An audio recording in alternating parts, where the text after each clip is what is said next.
Okay, so we're in the garage, and if you're wondering what we're going to do here is I'm going to use a horsehair brush and get all the lint and schmutz and everything off this wheel, and then we're going to put a tiny bit of, I don't know if we can see this, I got to put it in the light, of DuPont P021 fabric protector on there. And I'm just going to lightly mist it from far away and let it sit and dry. And then I'm going to treat all of the carbon bits with some sealant. Whew. Well, you don't get to do this every day, so I thought I would do it now.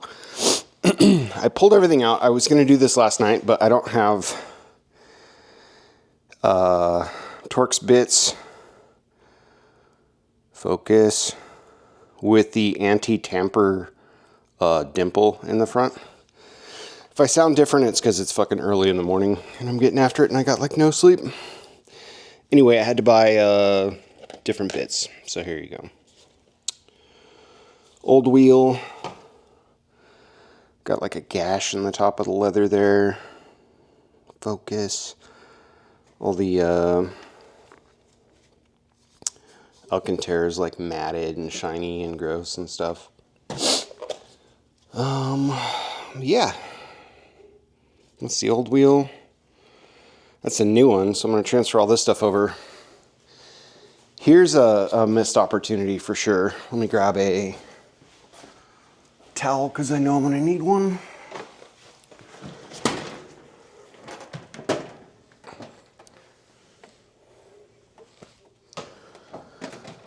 All right. You know what I need to replace in my car? A fucking steering angle sensor. And guess what I'm staring at? The entire assembly. I should have fucking bought one because I'm right here. I could have done it right here. God damn it. That's okay. That's okay. Missed opportunities. We'll figure it out later. Anyway, here's a trick. Loosen this guy up, this nut, and then leave it threaded on there when you yank on the steering wheel, so that way when it comes off, it doesn't hit you in the face. So, food for thought. Okay, so I'm gonna get this stuff transferred over and put on the new wheel, and we'll be back in a bit. Okay, I'm sorry, I can't film this in real time. We have to do it in stages, but quick side note. When you take this black plastic beauty shroud to put back on, there's only two things you got to really replace in here. I want to see if I can move this over here. Set it down where we can see it a little bit. Lean it up against this. Two things you got to take off. This screw and this screw here to remove what I assume is the horn actuator. And then these tabs right here. There's 1, 2, 3, 4, right there. And those just kind of wrap around and hook on to the backs of these little tab pieces. So it's very difficult to see top down in there. So I just wanted to help you out. There, there, there, and there. Those are the 4.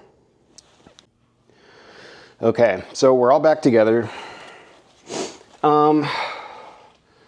This is my first time in history on this channel or otherwise that I actually have a complaint about a Z1 Motorsports product. Can you believe it? I'm sure this thing is awesome and it's going to be amazing and all will be forgiven. But you know what would make it perfect, guys? Here's the factory wheel I just took off. Let's take a zoom in. You guys should see, let me reposition this thing in my hand. It's hard to film at the same time. You should see, if this thing focuses, focus. You guys see that witness mark right there? That little dash in the metal right at the center of the screen? Try and get that in better light. Right there. That indicates true north on the wheel. And there's a corresponding witness mark on the shaft that I pulled this out of. They didn't put one in on this wheel. Like we have a noon marker on the carbon or whatever, but like the best line of defense I have is to try and line it up with these two protruding bumps, because that's corresponding on the factory wheel too. But if we're a single spline tooth off, that means we're not going to be at 0. We're not going to have a straight up and down steering wheel. And, you know, it's a minor complaint, but when you're working in low to no light, or you can't get a light inside the cab of your car to be strong enough to fucking illuminate all this stuff, and you're one tooth off, and these teeth are pretty fine. They're pretty finely spaced out in there. It's not like, you know, full inches apart from tooth to tooth. They're literally millimeters apart. It would just be sick if you guys pounded a witness marker in there. So it's like, hey, we manufactured this to be fucking 0. So that's a complaint, because this very, very clearly indicates, line this little notch, that witness mark, line that up with the inside of your shit. Right on the edge of this bolt here. Boop. The shaft. Please focus. Pull it back a little bit. See that cutout? That's where you line them up. And that's a miss in my book. Yeah. I'm not going to take it easy on them, but you guys missed it. That's a bummer, because that's like, besides taking the battery, unplugging your battery so your airbag doesn't go off in your face, that's the most important part of this install, is not fucking up the wheel alignment. So, yeah, we'll get it figured out, but that's my first complaint. Otherwise, please focus. Otherwise, the wheel's solid, man. Looking good. Let's get it put inside there and we'll figure it out. All right. Okay, the wheel is installed. We lined up what we think. Focus. Pull it back some. Focus. We lined up the steering shaft witness mark with the this little bump here as best we can, and everything looks pretty straight up and down. So anyway, I just wanted to point out a couple of things if you're doing this for the first time. No matter what, these don't show it, but on the sides where the airbag lock is, might have one of those screws actually. I do. You need anti-tamper Torx heads, because they have a little... Dude, this thing will not fucking zoom today. This is my easy to zoom camera too. See, that has that little nub in the middle of it, so you can't just use a regular Torx, you have to use an anti-tamper Torx. Anyway, T30 for the little guys, T40 for these ones in here. These are not anti-tamper, but T40 with or without anti-tamper works fine. So a couple things to point out when you're doing this. This ring right here is kind of bent at the bottom, and there's a tab. You can see it disappearing right here into the plastic. You kind of have to sink the tab in there, and then lay the little plastic or aluminum ring down, and then repin it with these T40s. And when you're doing it, what you want to go for is push this down. This is what actuates the horn, and you kind of want to get, like, you know, how much pressure do I have to put on this ring to actuate the horn? And then when you take these off,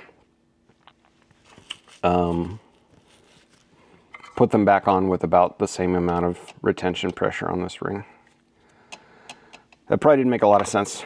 Before you take these off, when you're disassembling the old wheel, do this and get a feel for the tension that that aluminum ring puts on the horn.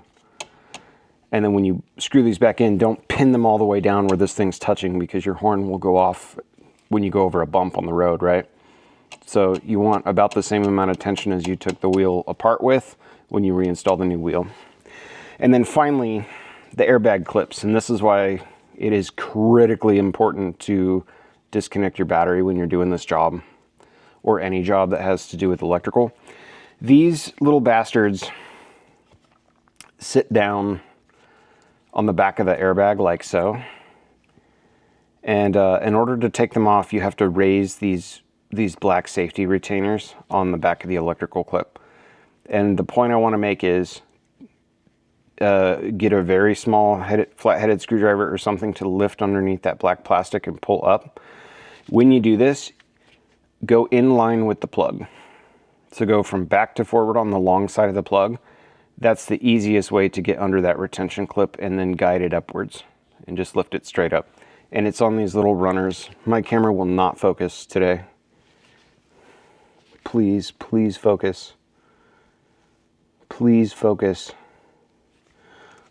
Dude, focus on this. This right here. There you go. It can work. It's that black line right in there. It's like a guide. Camera doesn't give a shit today.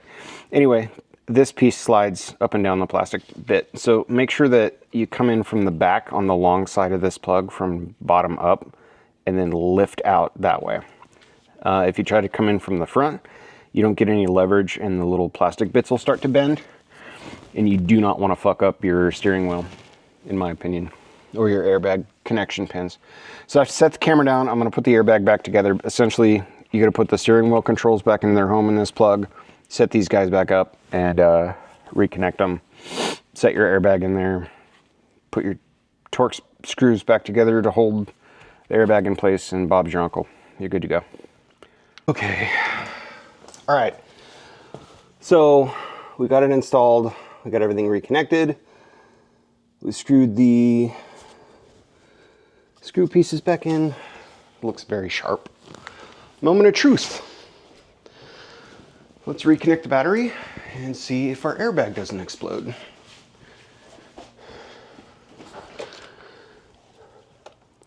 Three, two, one. Cool. So I'm going to tighten that up, and then we'll start the car. Okay. Did we destroy the car? In 3, 2, 1.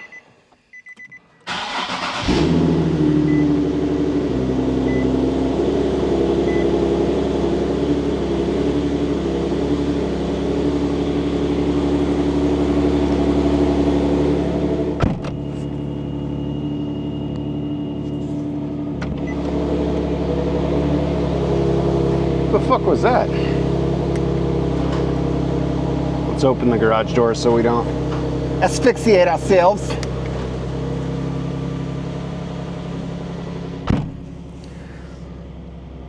Okay, all the warning lights went off. Brake's still on, things are good to go.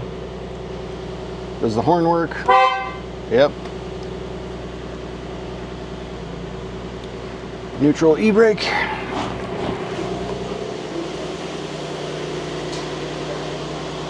Dude, that looks fucking good in there. I'm gonna open this all the way. Hang on, I got so much going on.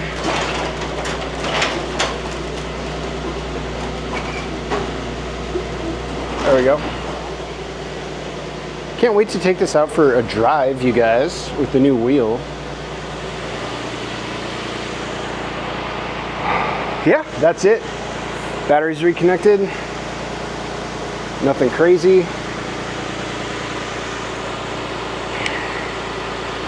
God, sorry. I have the gimbal camera, it's hard to follow. Anyway, things are looking good. Got the battery completely buttoned up, reconnected.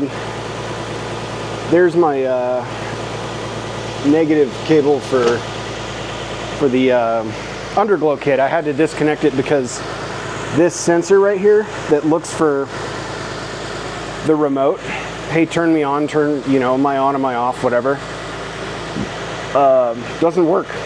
Or excuse me, works all the time. And there's such a parasitic draw that it flattens my battery even when I'm not running the lights after like 3 weeks. So, Shazam! Hood looks good. Hello! Steering wheel feels great. I think they killed it. I'm gonna go for a drive. We'll see how it feels on the road. I've gotta put the fantasy football podcast on pause because it's the playoffs and no one cares. There we go. I like having the flat bottom. The brand new Alcantara feels super nice in the hands. And the one thing that's cool about this wheel, it seems there's a more aggressive pointy ridge on the front of the wheel and a slope on the back, so it like fits into your hand when you grip onto the wheel, similar to the way like a palm swell on a pistol grip if you're a shooter and you like pistols. Anyway, it fills your hand out in such a way that it feels really nice everywhere you grab the wheel, like even on the bottom. Well done, Z1. The only miss, again, boys, even in your instructions it says match the witness marks. I did not have a witness mark on the inner shaft of my spline to put or on the innermost ring of the spline of the steering wheel to match up with the steering shaft. So that's a huge miss because I had to eyeball it. So hopefully I did a good job. Good news, airbag didn't blow up. I don't have any fucking weird check engines, and the sensors seem to be okay. The horn works. So fucking, we're just gonna go for a drive and see how this thing does.